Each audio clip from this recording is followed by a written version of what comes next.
dulu sama istri. Makanya mau galus KTP. Sama suami tadi tadi.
Ini terbukti pada malam ini kita merazia ada 7 pasang ya, ditambah ada 4 orang, ada berapa orang? Ada 1, 2, 3, 4, 5, 6, ada 7 yang tidak punya pasangan yang perempuan ini.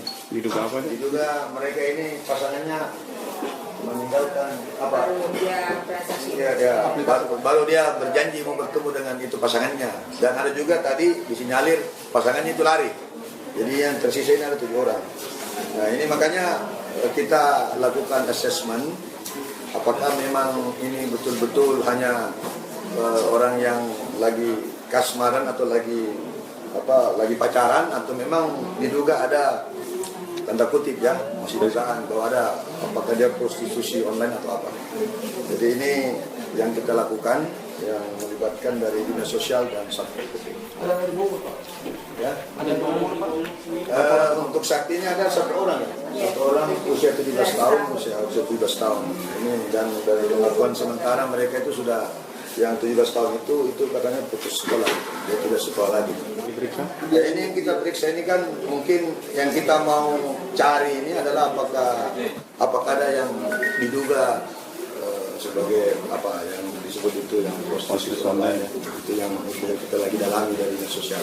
Tapi kalau misalnya tidak terbukti itu ya pasti kita akan berikan semacam kayak pembinaan, memanggil keluarganya atau orang tuanya.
cukup sampai di sini ya guys video kali ini.